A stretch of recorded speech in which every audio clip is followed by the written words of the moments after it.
Governments in the First World War feared one thing almost as much as military defeat: revolution. By 1917, with victory on the battlefield still elusive and morale weakening, both sides hoped to bring the enemy down from within.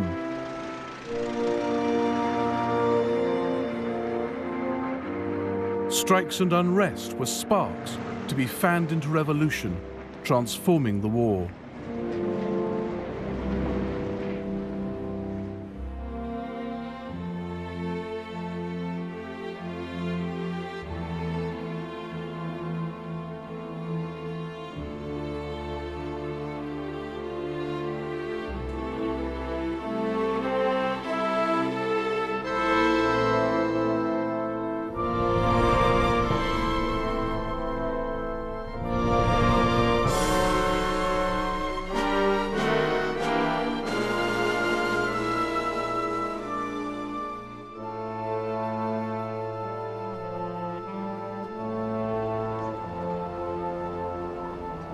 Film from 1917 of one of Germany's wildest dreams coming true. Russian troops stopped fighting on the Eastern Front. It was funny to see our Ivans greeting the Germans. The Germans gave our lads wine and cigars, and they gave the Germans bread.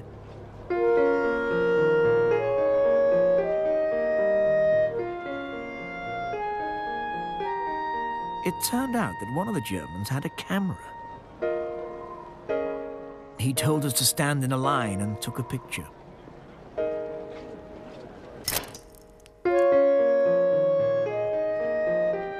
Later, the photographer asked our lads to come and collect the photos.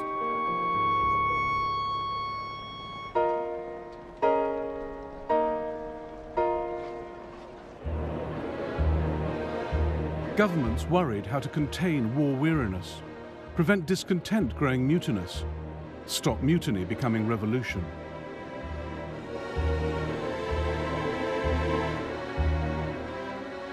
And governments realized that turning this problem on its head offered a startling opportunity. What if unrest could be harnessed, reined in hard in your own country, but spurred on in the enemy's?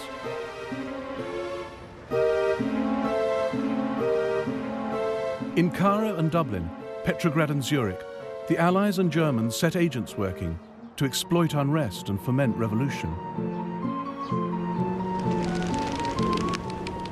The glittering prize was to turn a whole people against its masters, taking it out of the war completely. In Russia, the Germans pulled it off, backing the Bolsheviks to hijack a spontaneous revolution.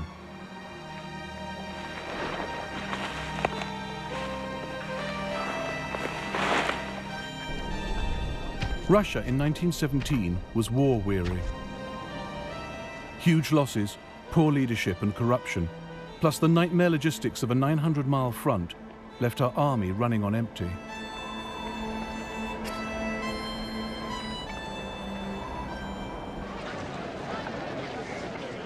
I don't know whether Russia's dream of destroying Germany will ever come true. Probably not. We have nothing to fight with. No rifles, no mortars, no explosives, no boots, no overcoats. Nothing.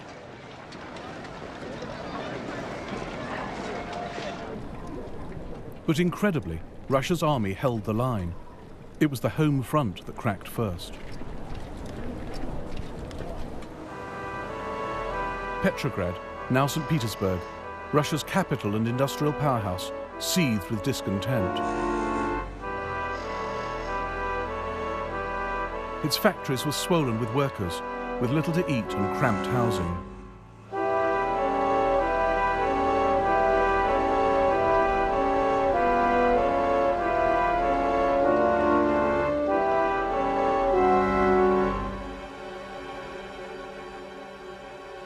A demonstration on the 8th of March 1917 began peacefully. It was a glorious, sunny, frosty day, and all the people were in an excellent mood. They were singing the Marseillaise and asking for bread.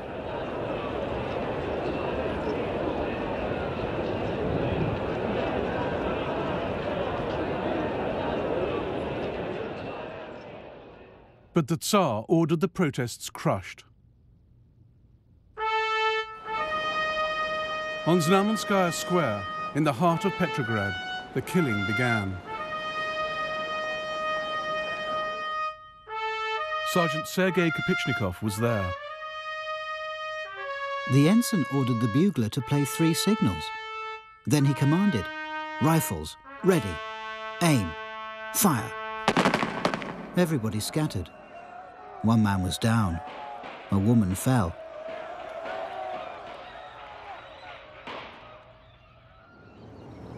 Over 50 civilians were shot dead. The massacre forced Petrograd's soldiers to choose whom to defend, the people or the Tsar. Back in barracks, Sergei Kopichnikov spoke to his comrades. It would be better to die with honor than obey any further orders to shoot into the crowds. Our fathers, mothers, sisters, brothers and brides are begging for bread. Are we going to kill them?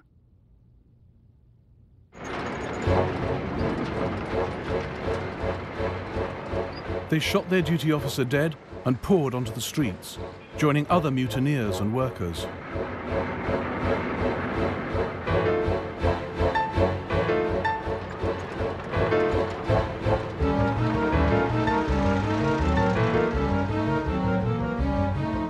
British journalist Arthur Ransom cabled his office in London. About 200 persons killed. Stop. Local police chief lying dead.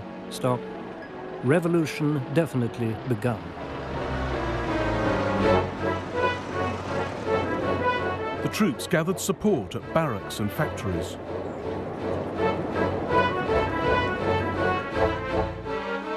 They seized the city centre, set up barricades, occupied railway stations and the telephone exchange. Britain's military attaché, Sir Alfred Knox, was in the artillery administration when the building came under attack. Outside came a great disorderly mass of soldiery. All were armed, and many had red flags fastened to their bayonets. Soon we heard the windows and door on the ground floor being broken in, and the sound of shots. Most of the officers were leaving the department by a back door.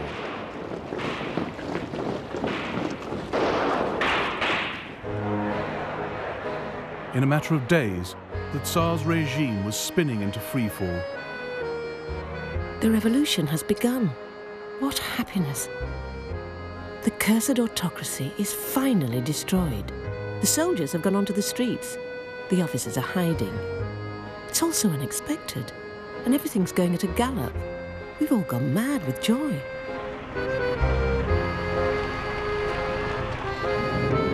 Soldiers ordered into the city to restore control simply joined the mutiny.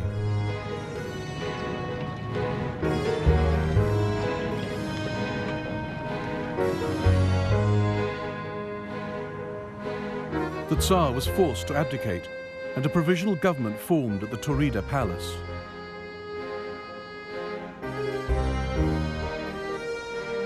Russia's new rulers had their hands full running a war while riding a revolution.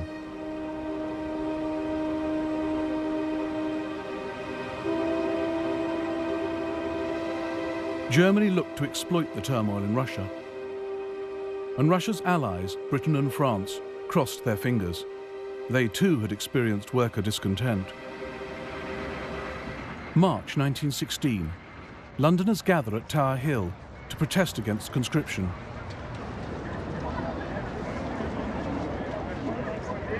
There was also opposition in Scotland, inspired by the fiery speeches of trade union leader Willie Gallagher. Thousands of our fellows have sacrificed their lives fighting against the very Prussianism they now propose to foist upon us here. Workers of the Clyde, you must prepare for action. When this loathsome enemy of freedom raises its head, you must strike, and strike to kill.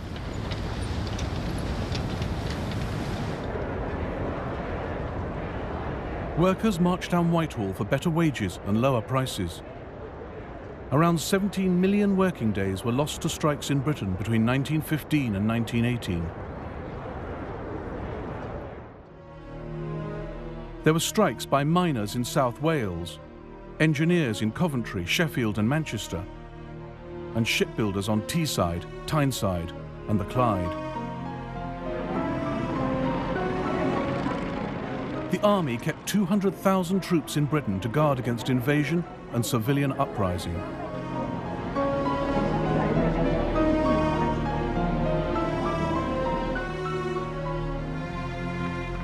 But David Lloyd George, as Minister of Munitions and then Prime Minister, preferred to give in to strikers rather than crush them. Father of the state pension and national insurance schemes, Lloyd George commanded working-class support.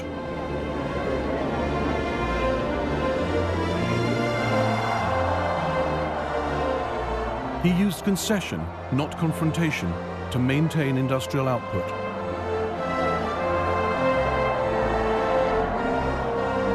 Negotiators with the unions were given strict instructions.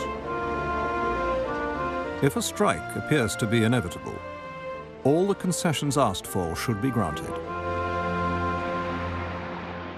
But while Britain kept a lid on unrest, France could not.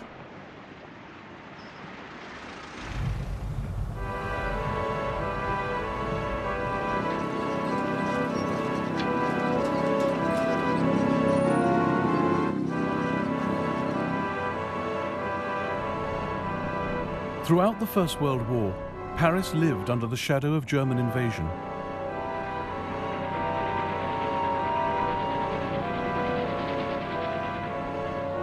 But after 3 winters of fighting, France's stability was being undermined by a wave of stoppages and protests.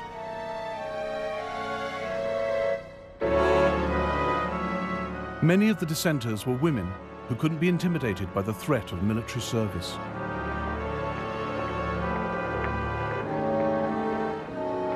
Everybody is complaining in Paris. People are on strike over the price rises and the lack of fuel. Can't you just hear the rising strains of revolution? These troubles are justified, because while the people work themselves to death to scrape a living, the bosses and big industrialists are growing fat in record time. And all we can do is grin and bear it. These ideas did reach the front, but what pushed the French army towards mutiny in 1917 was a history of poorly planned and ill-conducted battles. The final straw was a doomed attack devised by its own commander-in-chief, General Robert Georges Nivelle. The offensive alone can give victory. The defensive gives only defeat and shame. On the 16th of April 1917, Nivelle ordered over 1 million Frenchmen to attack a heavily defended German-held ridge known as the Chemin des Dames.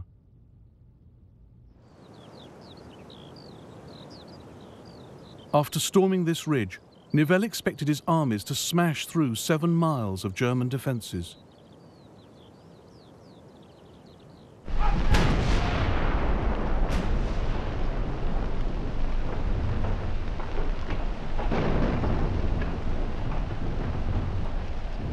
We were faced by a forest of wire. Machine guns appeared everywhere. There were traps of every description. The ground was impassable.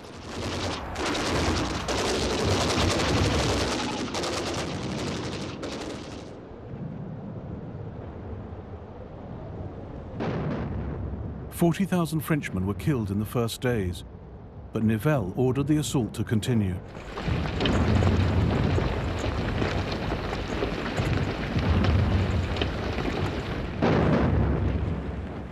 Casualties reached 150,000 by the 5th of May. Then the men snapped. I am one of the most persistent in spreading propaganda. I know that I am risking my hide, but by this means I might save it.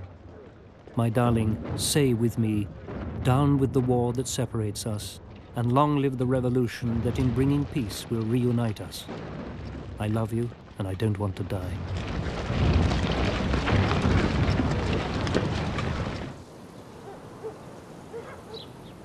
The village of Coeuvres, 20 miles south of the Chemin des Dames. The mayor watched what happened when the 370th Infantry Regiment was ordered to the front.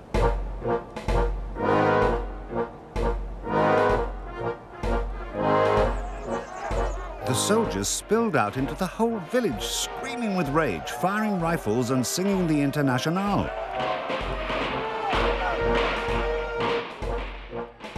Towards morning, they formed columns and made their way to the woods.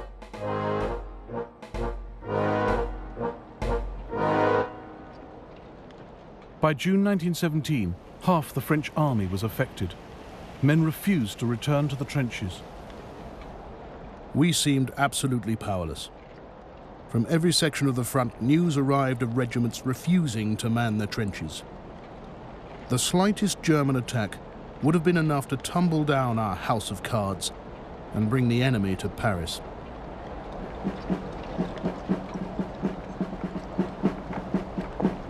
But the Germans had no inkling of the French mutiny. It was a massive intelligence failure.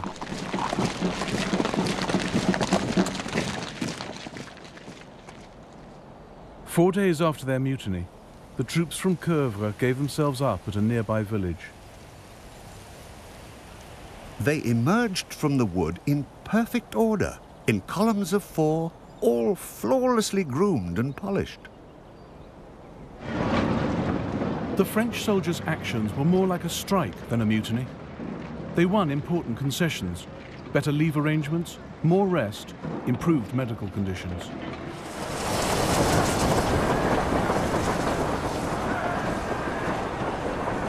All we wanted was to call the government's attention to us, make it see that we're men and not beasts for the slaughterhouse.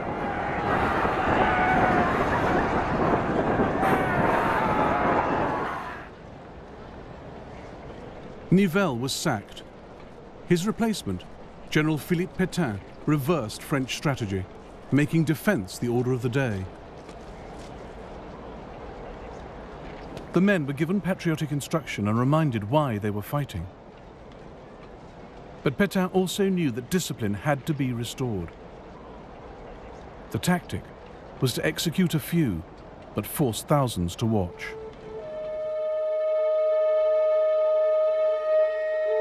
Photographs taken secretly at a French military execution. A man is tied to a post. The order is given to fire.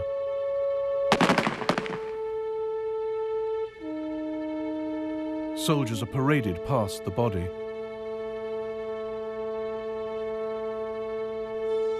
Louis Flourac was one of the 49 death sentences carried out. He was shot here in Chacrys by his comrades, some of whom hated what they were doing. I see the dead every single day in the trenches, but this is different. I'm a man who has shot his friends.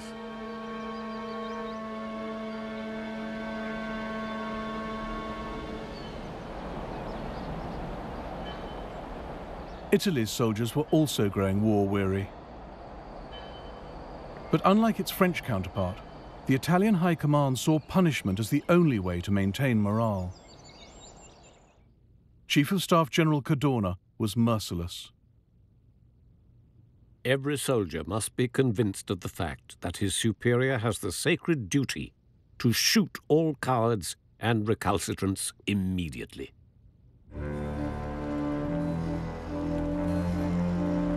Cadorna's iron grip led to massive discontent. For months it simmered below the surface, until the Battle of Caporetto in October 1917. The Italian army was hit here, in the Isonzo River Valley, by a massive Austro-Hungarian German attack.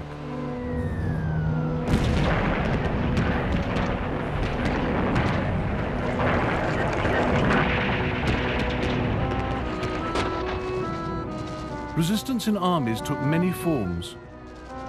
The Italians didn't openly refuse to fight. They just began surrendering to the enemy en masse. By dawn, we were surrounded, and the Germans finally took us all prisoner, and we were happy because we had saved our lives. Farewell, Italy. Farewell, family. I am now in the hands of the Germans.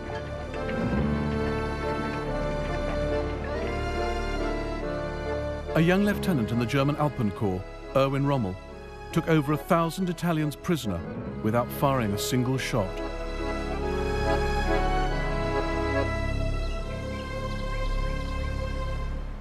The soldiers threw away their weapons and hurried to me. In an instant I was surrounded and hoisted onto Italian shoulders. "Evviva Germania" sounded from 1,000 throats. An Italian officer who hesitated to surrender was shot down by his own troops. For the Italians on Mersey Peak, the war was over. They shouted with joy. I am writing this at 11 o'clock at night, most comfortably ensconced in the Italian officers' mess. There is a huge stock of delicious wines which we are getting through in record time, so I hope there is no question of a counterattack. We've captured machine guns, heavy artillery, and personal weapons. These are of the highest order, but show little sign of actual use.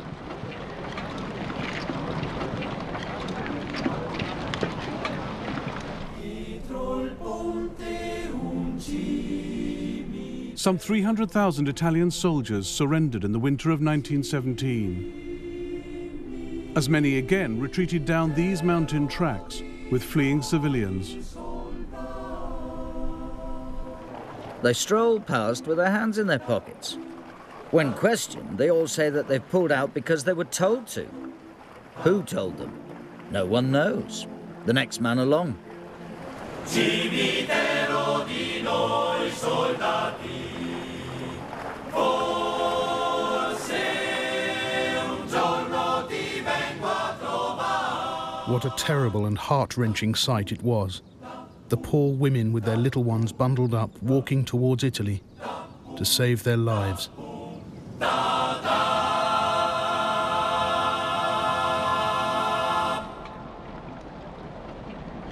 Italy's high command sacked General Cadorna and regained control by easing discipline and making concessions to the soldiers, as the French had done. But the price of unrest was high. The fighting strength of the Italian army had been halved. And while governments wrestled with unrest at home, they were also stirring up trouble abroad.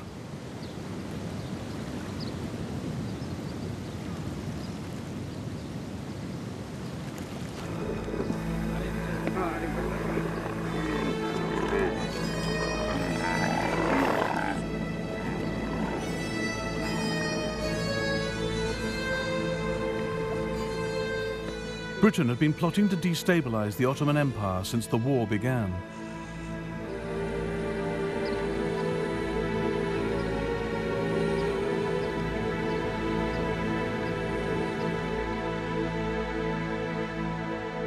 Ottoman Turkey was Germany's ally in the Middle East. Her empire stretched across Arabia into the Hejaz, a vast desert area which included the holy cities of Medina and Mecca. Their loss would seriously undermine the Turks' standing in the Muslim world and boost Britain's.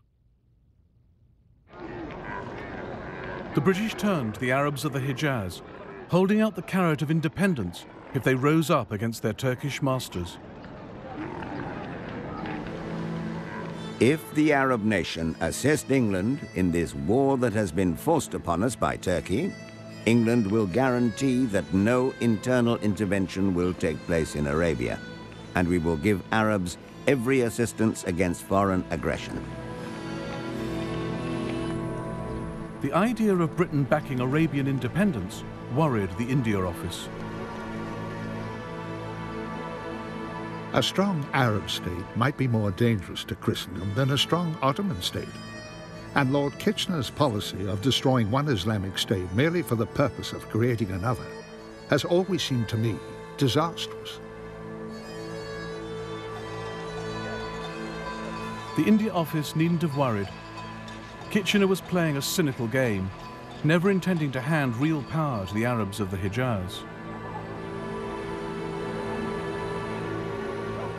But the British showered the Emir of Mecca, Sharif Hussein, with gold and dropped hints that if all went well, he might realize his dream of becoming leader of the Arabs. On the 5th of June 1916, the Arab revolt began. Mecca quickly fell to the rebels, but the main Turkish garrison at Medina held its ground. The Turkish commander, Fahri Pasha, refused to surrender. Until my soldiers are buried under the rubble of Medina, in a crimson shroud of blood and fire, the red flag of the Ottomans shall never be removed from the castle turrets of Medina. The uprising commanded no popular support. But the British did have a man on the spot. T.E. Lawrence, a charismatic 28-year-old officer attached to Sharif Hussein's forces in the Hijaz. Lawrence spoke Arabic. He saw where the Arabs' strengths lay. I think one company of Turks properly entrenched in open country would defeat the Sharif's armies. Their real sphere is guerrilla warfare. They would dynamite a railway, plunder a caravan, steal camels, better than anyone.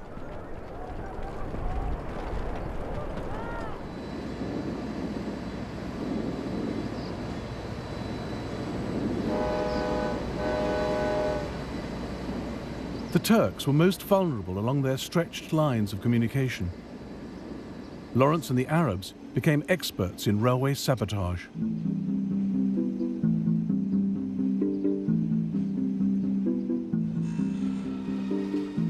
The last stunt was the hold-up of a train. The whole job took 10 minutes and they lost 70 killed. My loot was a superfine red Baluch prayer rug.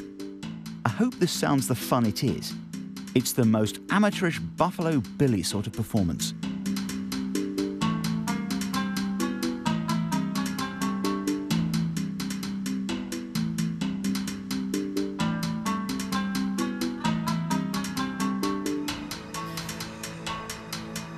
A German on the train saw the attack differently. The Bedouin mob came bursting into the carriage to kill and plunder. I could feel the blood pouring down my body, but I was left alone. The thieves' minds were drawn towards looting, having killed 40 men, women and children and taken the rest captive.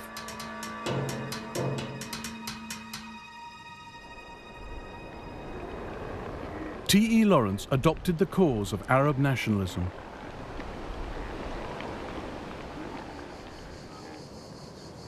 I hope that the Turkish flag may disappear from Arabia. It is so good to have helped in making a new nation, and I hate the Turks so much that to see their own people turning on them is very gratifying.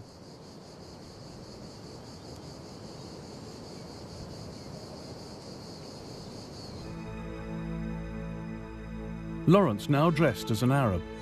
He asked his mother for help with his costume. If that silk headcloth with the silver ducks on it, last used, I believe, as a tablecloth, still exists, will you send it out to me?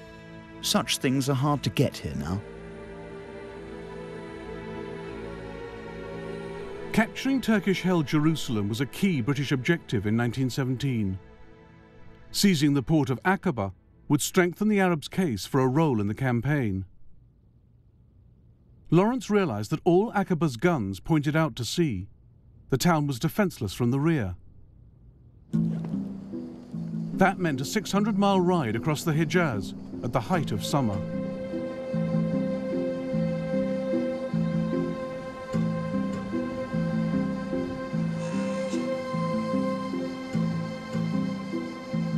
Mudflats are purgatory. Sun reflects from them like mirror, flame yellow, cutting into our eyes.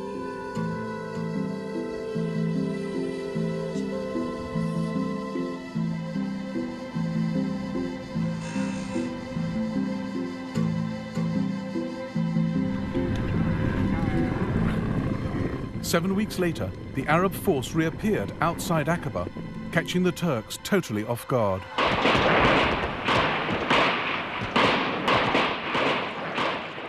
The town fell just 4 days later. The Middle East was stunned. General Allenby, commanding British forces in the region, now wrote the Arab revolt into his Jerusalem campaign, reinforcing it with armoured cars, air support, artillery and colonial troops.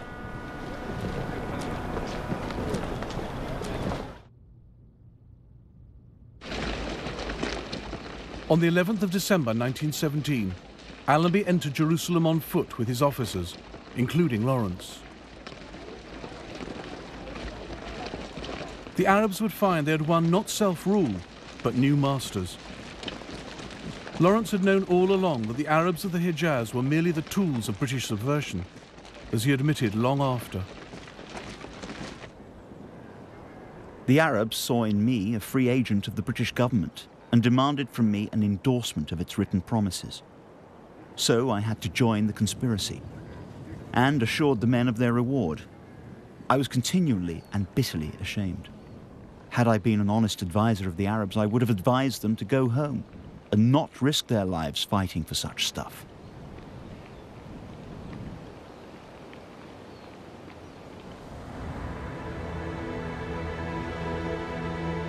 While Britain was sponsoring subversion against Germany's ally Turkey, she had her own weak spot right on her doorstep: Ireland.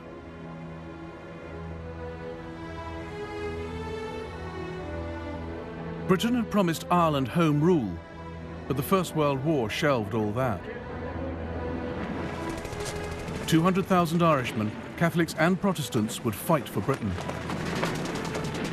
About 30,000 of them would die.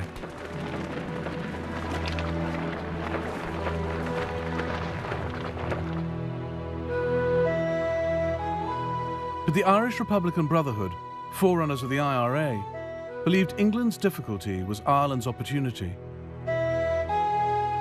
Padraig Pearse saw the war as a chance for Ireland to free herself from British rule. The European war has brought about a crisis which may contain, as yet hidden within it, the moment for which generations have been waiting. It remains to be seen whether, if that moment reveals itself, we shall have the sight to see and the courage to do.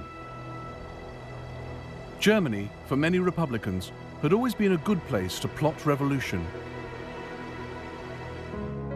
Erskine Childers was famous in Britain, the country he now sought to undermine.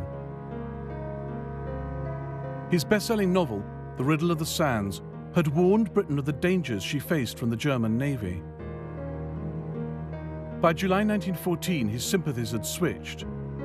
He put to sea in his yacht, the Asgard, to run guns. He photographed the operation, leaving Hamburg under tow, sailing back to Ireland. His wife and a friend with 2 of the 900 rifles they had collected from Germany.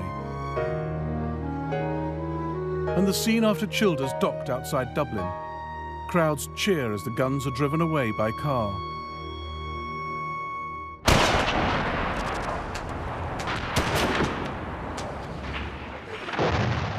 Two years later, the German guns were put to use when 1,600 Irish revolutionaries rose up in Dublin.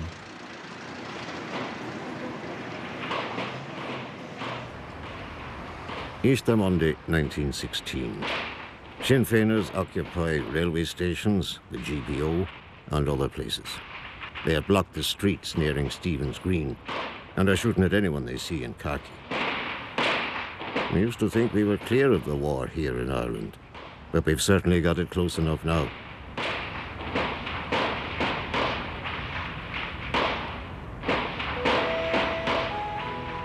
The moment for which Padraig Pearse had been waiting had come.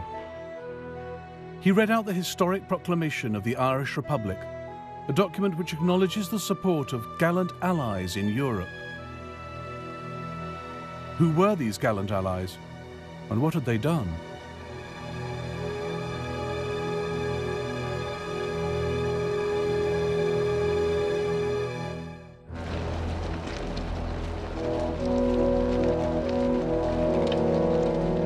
Germany had long seen subversion in Ireland as a way of destabilizing Britain.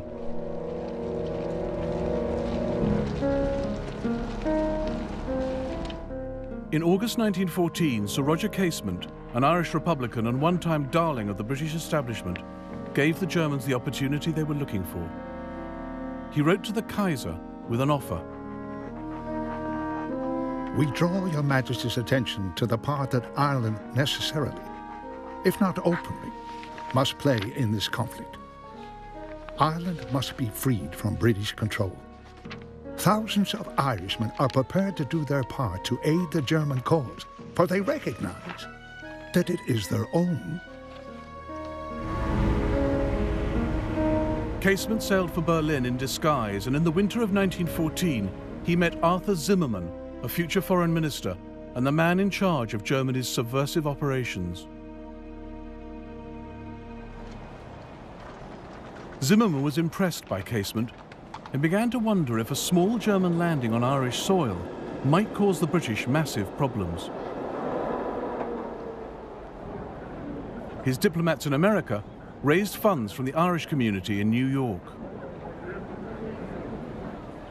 It is proposed to undertake an invasion with 25,000 troops with 50,000 extra guns. Then undoubtedly the cooperation of all Irish in the British Army will follow. There is strong friction between Irish and English in northern France. Zimmermann's uprising was to be four-pronged. The dispatch of German weapons to Irish rebels, the landing of a German expeditionary force on the west coast, German submarines to seize Dublin harbour, and diversionary Zeppelin bombing raids on London.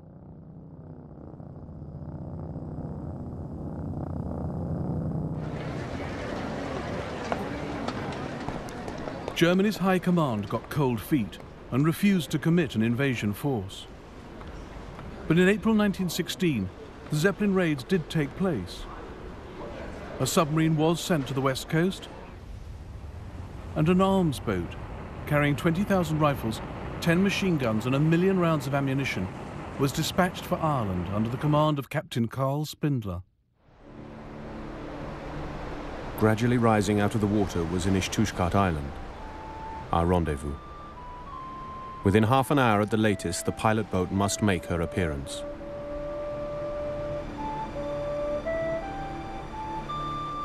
But the Irish expected him 2 days later, so the Germans sat in the bay till caught by a British patrol. Captain Spindler scuttled his boat rather than surrender the arms.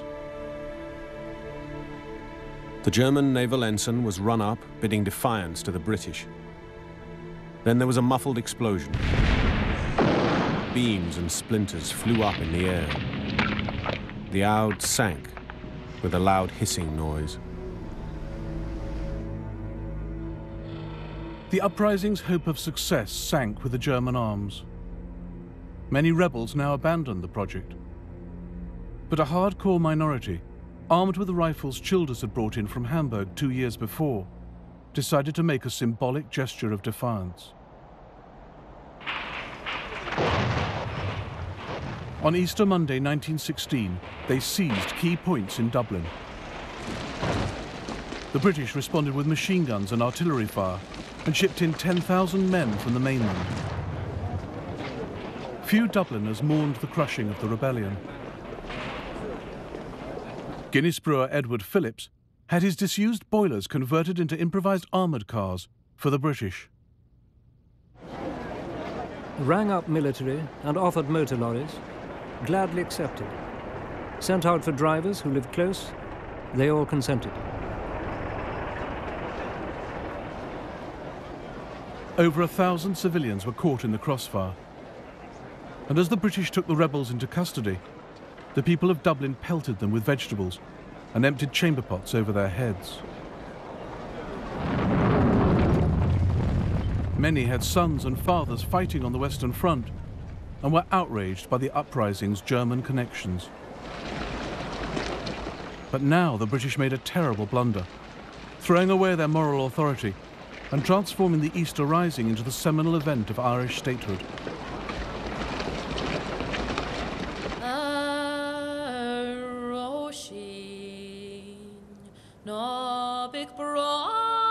They sentenced the leaders of the uprising to death, starting with Pearse. He admitted to the court, I asked for and accepted German aid in the shape of arms and an expeditionary force. My aim was to win Irish freedom. Over 10 days, the men were brought into the execution yard at Kilmainham Jail and shot.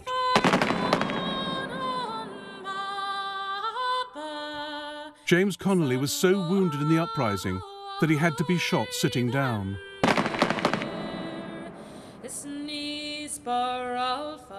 Dublin fell silent as Britain turned 16 men into martyrs. People who had thrown rotten fruit at them now saw them as heroes. Britain turned the failed uprising into a national cause. Zimmermann's next challenge was in a different league.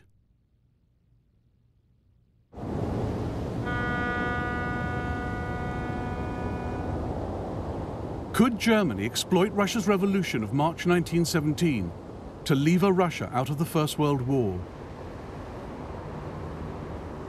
Almost all the ingredients were in place. A major civilian uprising, restless troops at the front, and a toothless leadership in the rear. The Germans lacked just one piece of the jigsaw, a charismatic leader. But they had someone in mind. Vladimir Ilyich Lenin was leader of the Bolsheviks, a small group of extreme Russian radicals. They'd spent many hours over the past 14 years plotting revolution in coffee houses and prison cells. When at last it came, they were caught on the hop. Stalin was in Siberia, Bukharin was in New York, and Lenin was in Zurich. What torture it is for us, Lenin wrote, to be sitting here at such a time. He knew the Allies would never allow him passage. The obvious route lay through Germany and Sweden. But would Germany let him through? German agents had long been watching Lenin. They knew he wanted their enemy Russia out of the war. Lenin's strong side is his organizational talent. He possesses the most brutal and relentless energy. Lenin's view is, it doesn't matter who wins the war. The defeat of Russia is preferable, victory worse. Zimmermann counseled the Kaiser to approve Lenin's passage. Since it is in our interest that the influence of the radical wing of the Russian revolutionaries should prevail, it would seem to me advisable to allow transit. The Kaiser exploited Lenin as cynically as Lenin used the Kaiser, each thinking he had the better of the bargain.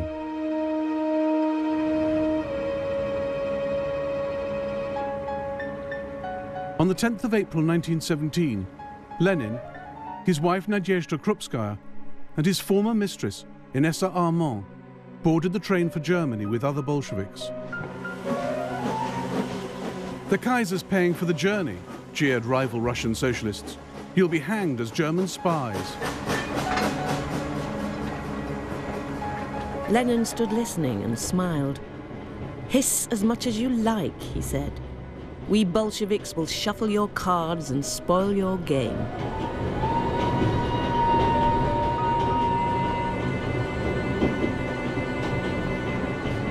To counter charges of working with the enemy, Lenin devised the fiction of a sealed train, claiming total isolation from the outside world. In fact, the group traveled in a regular carriage on a train that stopped frequently, taking 4 days to cross Germany. Though the train halted in Berlin, there's no evidence that Lenin met any German representatives. He knew the Germans were giving money to his Bolshevik party, but avoided direct contact. Germany's greatest help to Lenin's cause was getting him back to Russia.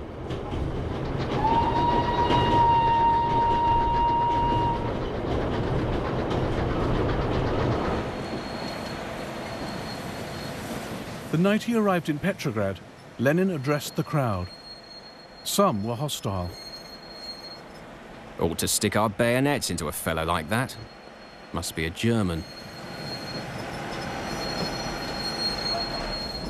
But Lenin was soon winning converts, as Countess Irina Skariatina saw.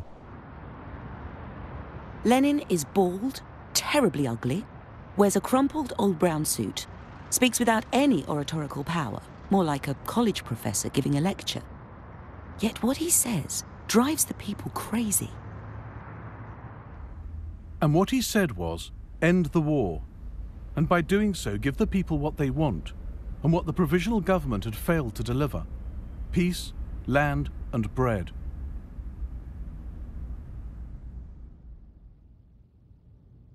Zimmermann had agents in Petrograd, monitoring Lenin's progress. Lenin's entry into Russia successful. He is working exactly as we would wish. Just as the Germans hoped, Lenin's ideas spread to the front.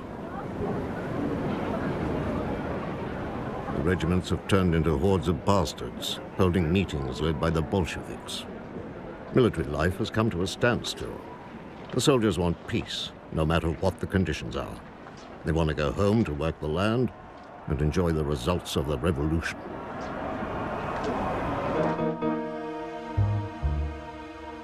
On the 18th of June 1917, news of secret German funding of the Bolsheviks leaked. Lenin fled the city, heavily disguised. But the Bolsheviks countered claims that Lenin was a spy, using printing presses bought with German money. And they set about building worker support, helping arm the most militant to create the Red Guard.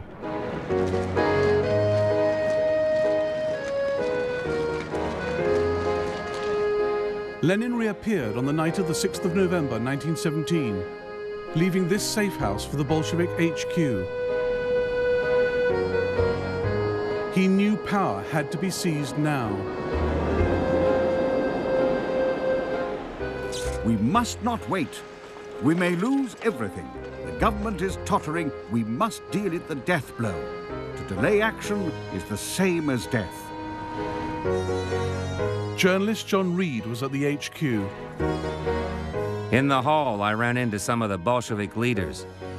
One showed me a revolver. The game is on, he said, and his face was pale. Throughout that night, the Bolsheviks secured key points across Petrograd, with hardly a shot fired.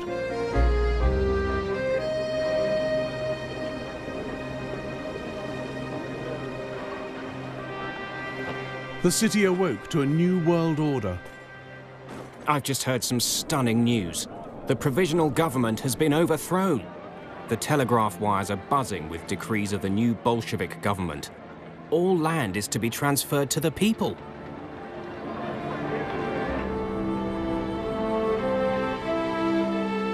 The first thing the Bolsheviks did was to take Russia out of the war, freeing the Germans from a crippling fight on two fronts. Germany's gamble on Lenin had paid off. The Bolsheviks have brought about the crucial event of the century.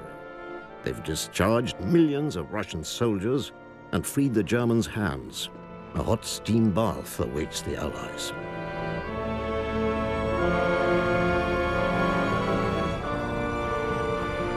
Revolution and subversion had released 44 German divisions for the Western Front. Germany now had a chance to win the First World War.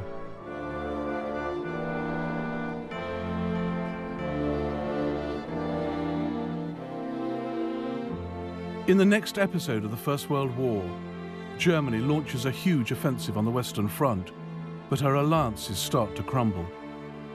It will be a race between victory and collapse.